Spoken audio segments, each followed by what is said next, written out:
Muchas gracias, presidente. Después de escuchar al señor Pisarello, no puedo ahorrarme el decirle que todo eso que usted ha explicado es usted directamente responsable, porque ustedes han gobernado en solitario o en coalición durante casi más de 10 años la ciudad de Barcelona y el Gobierno de Cataluña. Y, por lo tanto, la responsabilidad de que Barcelona sea hoy la ciudad del top 10 de los ocupas, de que no haya precios, no haya pisos de alquiler y que, además, se haya sumido la vivienda en una inseguridad jurídica total, los culpables son ustedes. No eluda su responsabilidad, señor Pisarello.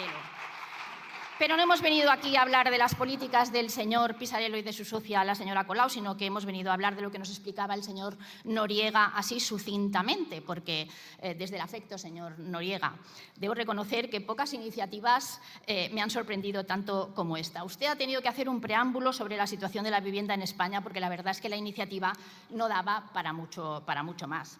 Mientras España atraviesa una de las etapas más graves de deterioro institucional y de corrupción política, de descrédito democrático y de descomposición moral de su Gobierno, ustedes hoy comparecen aquí para presentarnos una reforma sobre videoconferencias en comunidades de vecinos y libros de actas digitales.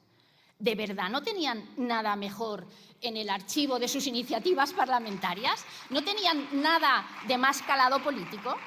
La verdad es que este es el nivel, ¿no? Porque mientras los españoles contemplan escándalo tras escándalo, mientras las instituciones están siendo utilizadas para proteger intereses políticos, mientras el Gobierno depende de socios que chantajean al Estado y sostienen su permanencia en el poder a cualquier precio, mientras la corrupción y las sospechas cercan al Ejecutivo, el Partido Popular decide dedicar su iniciativa parlamentaria a regular juntas telemáticas de propietarios, señor Noriega. ¿De verdad esto es de calado político?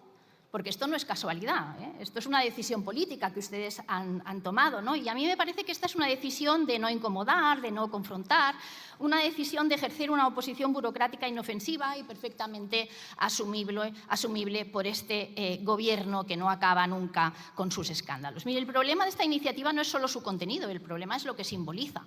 Un Partido Popular resignado a administrar titulares menores mientras España se hunde en una crisis institucional sin precedentes. Y miren, no seremos nosotros quienes nos neguemos a digitalizar y que la digitalización pueda resultar útil. Claro que puede facilitar reuniones y agilizar trámites y modernizar determinados procedimientos, pero pretender presentar esto como una gran prioridad legislativa en la España actual resulta casi grotesco, señor Noriega.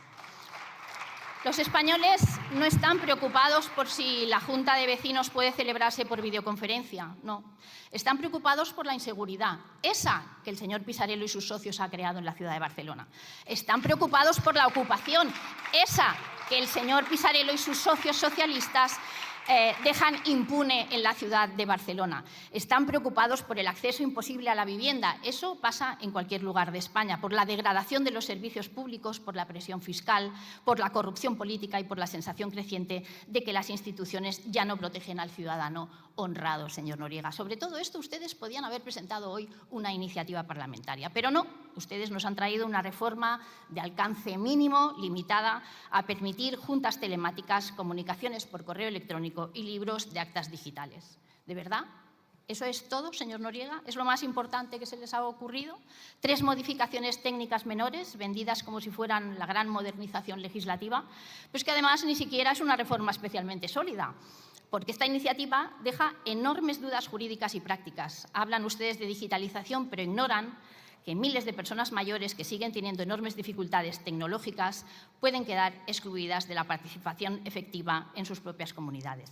Hablan de seguridad jurídica, pero no aclaran adecuadamente cómo se acreditará la identidad en las votaciones telemáticas o cómo se resolverán incidencias técnicas o cómo se evitarán impugnaciones de acuerdo. Hablan de modernización, pero trasladan cuestiones esenciales a futuros desarrollos reglamentarios, legislando prácticamente en blanco y a futuro. Insisto, señor Noriega, el verdadero problema no es técnico. Aquí el verdadero problema es político, porque esta iniciativa lo que demuestra es hasta qué punto el Partido Popular ha renunciado a ejercer una oposición firme, que es lo que se necesita en este momento, y valiente frente a un Gobierno acorralado por los escándalos. Por eso ustedes se negaron a participar este fin de semana de la gran manifestación organizada por la sociedad civil. Ustedes tienen toda la intención de no incomodar. En lugar de impulsar iniciativas que comprometen al Ejecutivo, en lugar de forzar debates incómodos, en lugar de situar al PSOE y a sus socios ante sus contradicciones, en lugar de liderar una ofensiva política contra quienes están degradando las instituciones y corrompiendo el poder, prefieren refugiarse en reformas administrativas inocuas que no molestan a nadie. Y eso, señor Noriega, tiene consecuencias. Porque cuando un gobierno se mantiene gracias a socios que lo apuntalan, pese a los escándalos, esos socios son también cómplices de esa corrupción y de la degradación institucional. Pero también lo es una oposición que, pudiendo plantear batalla política, decide esconderse en iniciativas irrelevantes y perfectamente compatibles con la comodidad en el sistema. España lo que necesita es una oposición firme, una oposición que confronte, una oposición que señale responsabilidades, una oposición que no tema incomodar al poder.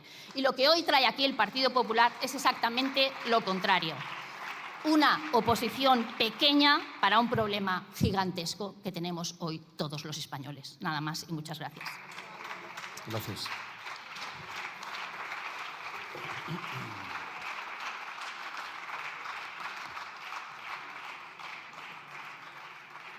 Por el Grupo Parlamentario Socialista tiene la palabra el señor Mayoral Pérez.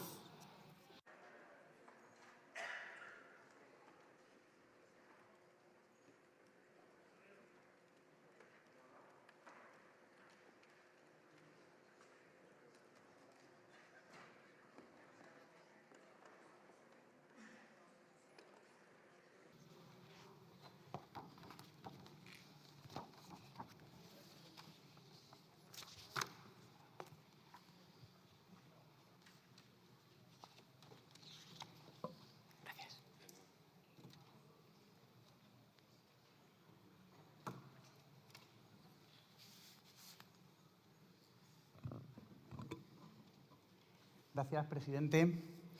Buenas tardes. Señorías del Grupo Popular, permítanme señalar que su iniciativa no viene a aportar nada nuevo, porque esta misma proposición de ley, con el mismo texto, ha sido ya objeto de debate y aprobación en el Senado. Por lo tanto, ya se encuentra en tramitación en el Congreso. Señorías del Grupo Popular, pueden estar pasando dos cosas. O es que ustedes no son nada originales, o más bien la segunda, que ustedes carecen de nuevas propuestas y que ustedes, una vez más, no son capaces de aportar soluciones en beneficio de las españolas y de los españoles.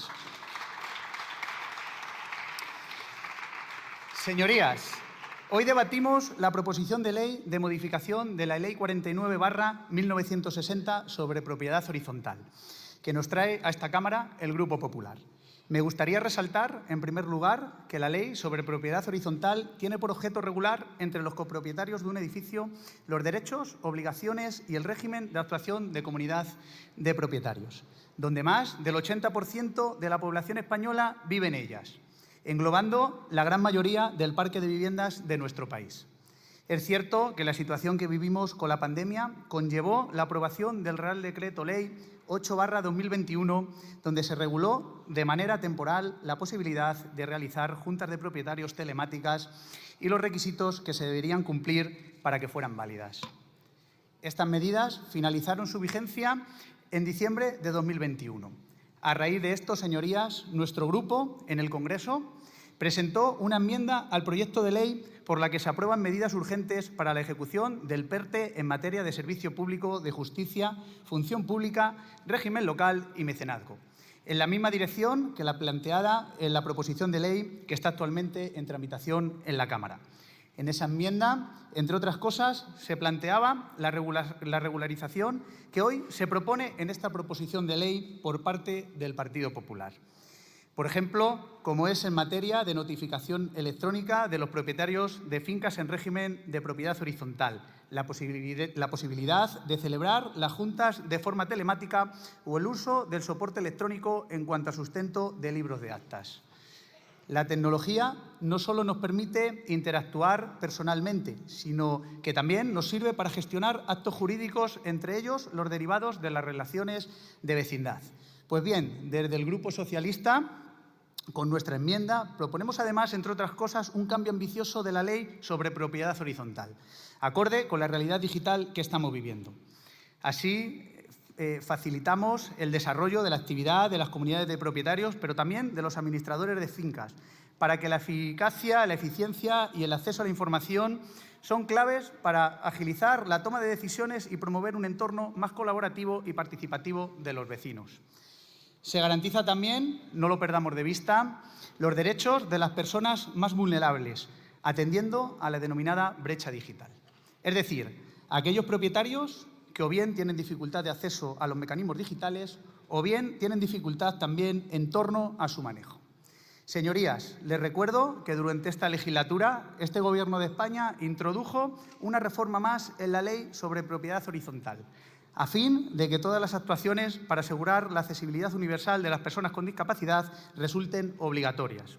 Un paso más en el desarrollo del artículo 49 de la Constitución, que dignifica la vida de las personas con discapacidad. Quiero aprovechar la ocasión para poner en valor el acuerdo del Plan Estatal de Vivienda 2026-2030 anunciado por la ministra de Vivienda en la Conferencia Sectorial de Vivienda. Este acuerdo de país por la vivienda que propuso el presidente del Gobierno hace un año en la Conferencia Presidencial de Barcelona es hoy una realidad. Miren, señorías, este es un acuerdo importante por su contenido, pero también por el poderoso mensaje que lanzamos a la ciudadanía.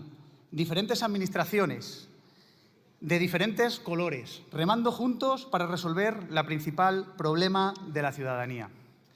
Y con el aval y el consenso de las organizaciones sindicales, sociales y empresariales. Esperamos que este acuerdo marque un punto de inflexión y a partir de ahora las comunidades colaboren de forma leal con el Ministerio de Vivienda, no solo para desplegar el plan estatal, también para aplicar todas las medidas de la Ley de Vivienda que sirven para bajar los precios del alquiler y para frenar la especulación. El Plan Estatal de Vivienda 2026-2030 desplegará 7.000 millones de euros. El 40% irán destinados a construcción de vivienda asequible, el 30% a rehabilitación y el 30% restantes a ayudas para hipotecas o para propietarios que pongan vivienda en alquiler asequible, entre otras. Con este plan de vivienda se triplican los recursos, se adoptan medidas para aplicar la oferta vía construcción, compra y movilización de vivienda vacía, se blinda la protección permanente de la vivienda pública, se aplican cláusulas antifraude para que no haya escándalos como el de Alicante y se aprueban medidas para la rehabilitación en el mundo rural. Termino. Miren, señorías, frente a las políticas del ruido de la derecha y de la ultraderecha, nosotros respondemos con diálogo, con consenso y política útil, dando una respuesta a los verdaderos problemas que nos demandan los ciudadanos. Señorías de esta Cámara, es nuestra obligación salir de los apriorismos y apoyar todos los instrumentos que puedan ser útiles al interés general de la ciudadanía. Es nuestra responsabilidad, desde la diferencia, pero con compromiso, y para ello siempre tendrán la mano de los socialistas tendida. Muchas gracias. Gracias.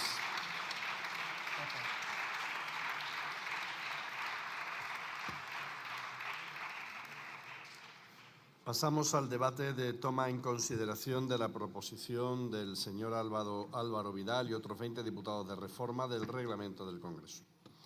Para la presentación de la iniciativa tiene la palabra la señora Granollers Cunillera.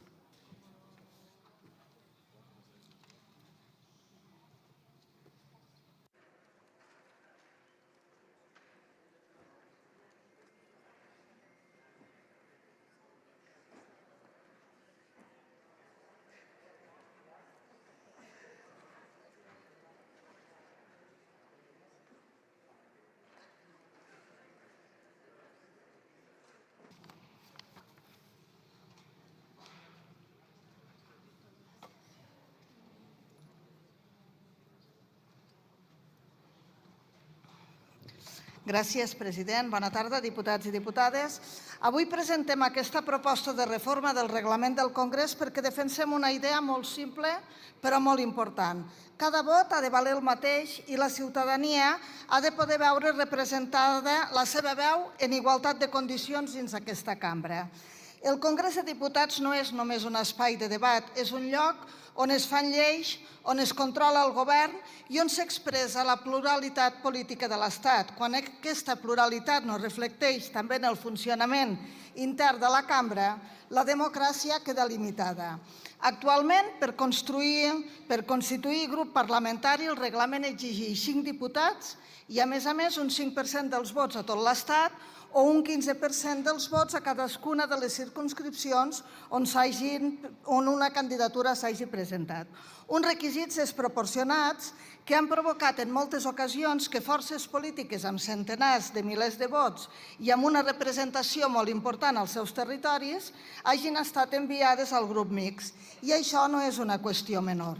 Sense grup parlamentari es limiten les iniciatives legislatives, es redueixen els temps d'intervenció, es dificulta la participació en comissions i ponències i es debilita la capacitat de control democràtic al govern. En definitiva, es limita la capacitat de representació de milions de ciutadans i ciutadanes.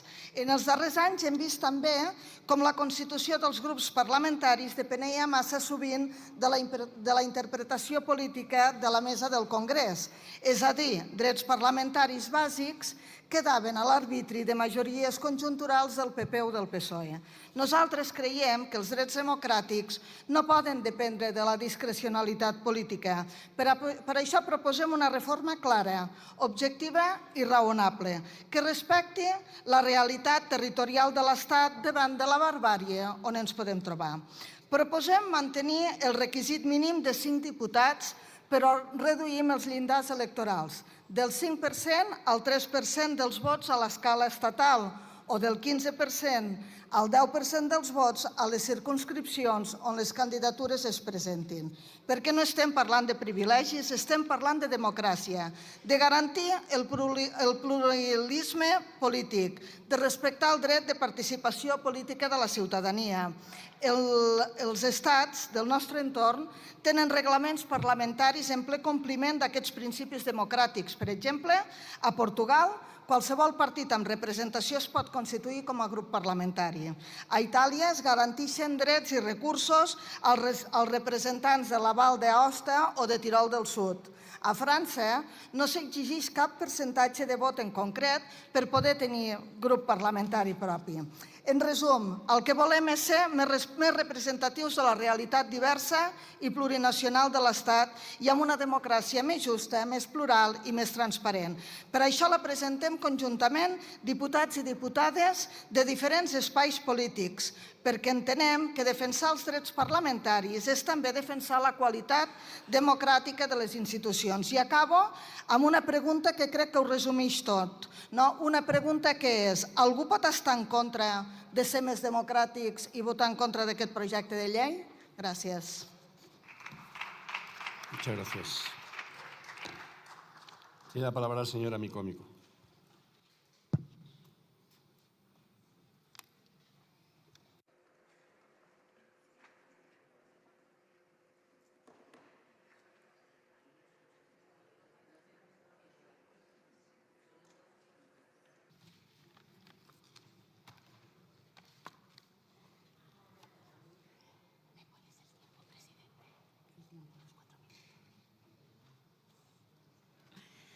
Gràcies, president. Senyories, esta cambra continua funcionant en bona part amb una idea molt antiquada de la política, la idea del bipartidisme clàssic, la dels dos grans partits on hi havia dues majories clares i la resta érem actors subsidiaris.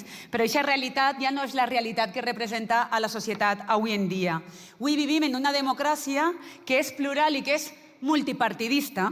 Cap partit pot governar en solitari. Les majories ara es construeixen amb acords i la governabilitat depèn de forces diferents, especialment de forces territorials i plurinacionals, forces que donen veu a les realitats socials i nacionals que no caben en un únic relat. I això, companys i companyes, no és una anomalia, és una decisió de la ciutadania. Fa més d'una dècada que el vot que la gent vota per a que n'hi hagi un congrés plural. I això ho hem de respectar. I el problema és que moltes vegades esta cambra encara no ha transitat en el mateix camí que ja ha transitat la pròpia societat. I en eixa distància entre institucions i la realitat, moltes vegades la gent es queda pel camí. Hi ha una part important de la ciutadania que no es veu reflectida en les regles del Congrés actual. I quan això passa, la democràcia es debilita. I no perquè la gent deixi de creure en la seva capacitat de votar i de transformar la societat, sinó perquè deixa de sentir-se representada pel Congrés. Per això, les normes no poden quedar-se ancorades en el passat. Han d'acompanyar l'evolució de la democràcia i l'evolució de la societat. I la pregunta és molt simple. En este Congrés, avui, està donant-li veu real al conjunt de la ciutadania? S'està adaptant este Congrés a la realitat política i social que representem? N'hi ha una realitat multipartidista i plurinacional que ha d'estar representada sí o sí. De fet, quan vam reformar el reglament per a permetre l'ús de les diferents llengües, el valencià, el gallec, l'euskera, es va fer un pas molt important. Es va reconèixer que la diversitat d'aquest estat forma part de la seva arquitectura democràtica. I aquella reforma va ser una pedra en la construcció d'una democràcia més plural, però necessitem més pedres per anar construint aquesta democràcia com cal, perquè la democràcia es construís amb regles que garantisquen que totes les veus puguen existir en la mateixa dignitat dins de les institucions. I aquestes veus es canalitzen en gran part a través dels grups parlamentaris. Per això esta proposta de reforma d'aquest reglament, perquè la forma en què una força política existís amb una veu pròpia, amb autonomia i amb la capacitat d'intervenció en esta cambra depèn d'aquesta configuració del grup parlamentari. I no té sentit, per tant, que forces que són decisives per a investir governs, per a aprovar pressupostos i per a garantir l'estabilitat de l'Estat no tinguen el reconeixement institucional que els pertoca i el pes que tenen en la vida real dels seus països, de les realitats socials que representen, que representem totes nosaltres. Perquè el sistema ja no funciona amb dos blocs, funciona amb una realitat que és molt més honesta, on hi ha una distribució del poder molt més gran. I si la forma de governar ha canviat, i el pacte és la norma, també ha de canviar aquesta forma de representar. La pluralitat, companys i companyes, no és un problema que s'ha d'ordenar, ni una excepció que s'ha de corregir. És la forma normal que adopta en estos dies la democràcia. I qui és imprescindible per al funcionament del sistema ha de tindre un espai institucional a l'altura de la realitat que representa. Per això nosaltres ho tenim claríssim. Volem una democràcia on ningú hagi de demanar permís per existir políticament, on la diversitat no siga tolerada, sinó que siga representada i on el Congrés s'assemble cada vegada més a la realitat a la que aspira a representar, a la que aspirem a representar tots els diputats i diputades. Per això, senyories, els demanem el vot a favor d'esta reforma del reglament del Congrés. Gràcies. Muchas gracias.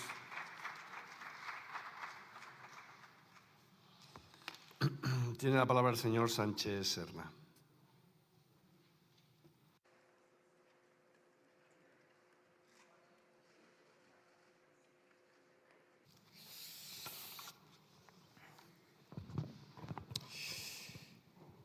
Gracias, presidente. Buenas tardes, señorías. La proposición del reglamento del Congreso, de reforma del reglamento del Congreso de los Diputados que presentamos hoy, es una actualización necesaria y razonable del régimen de constitución de los grupos parlamentarios. No estamos ante una reforma menor o ante un capricho, porque el artículo 23 de este reglamento condiciona algo tan básico como cuáles son los grupos que tienen iniciativa en esta Cámara, con presencia propia en los órganos, con capacidad real de controlar el Gobierno. Y el propio preámbulo del reglamento lo dice con claridad. El Congreso tiene tres funciones fundamentales: la potestad legislativa, el control al Gobierno y la articulación del debate público. Pero para que esto funcione se tiene que dar en condiciones democráticas. Y el reglamento del Congreso debe garantizar que la participación parlamentaria refleje la pluralidad política expresada en las urnas. La Constitución del régimen del 78 proclama el pluralismo político como valor superior de nuestro ordenamiento jurídico en el artículo 1.1 y reconoce en el artículo 23 el derecho a la ciudadanía a participar en los asuntos públicos a partir de sus representantes elegidos democráticamente. Este derecho, como desde Podemos hemos insistido tanto, no se puede limitar a votar cada 4 años. Ese derecho también se concreta en cómo se organiza este Congreso de los Diputados. Y ese derecho también tiene que ver con qué grupos pueden existir, qué voz tiene cada uno y qué capacidad tiene de controlar al Gobierno. La regulación actual tiene rigideces que no siempre son compatibles con esa pluralidad. Lo hemos visto en varias legislaturas, formaciones con un apoyo electoral significativo que se quedan sin grupo propio y, al mismo tiempo, prácticas como el préstamo de diputados que acaban conformando grupos parlamentarios un tanto artificiales. Es decir, tenemos un marco que no garantiza plenamente la representación de la diversidad política ni evita por completo su uso táctico.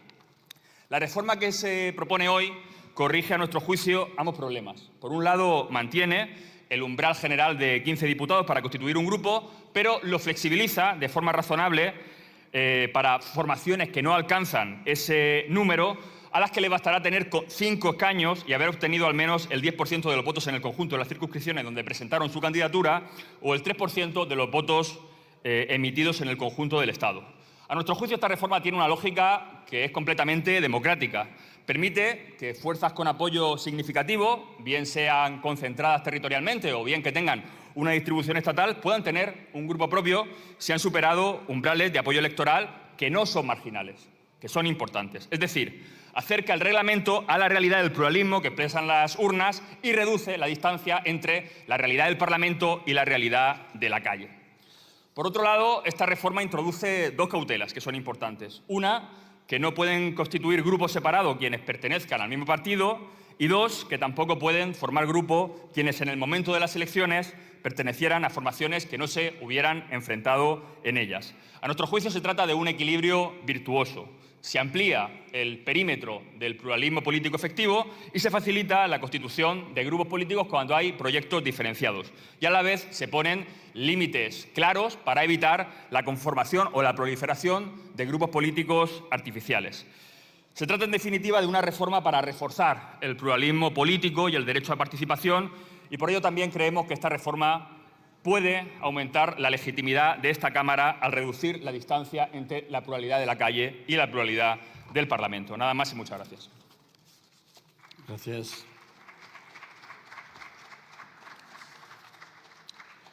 Turno de fijación de posiciones. Por el Grupo Parlamentario Mixto tiene la palabra el señor Rego Candamil.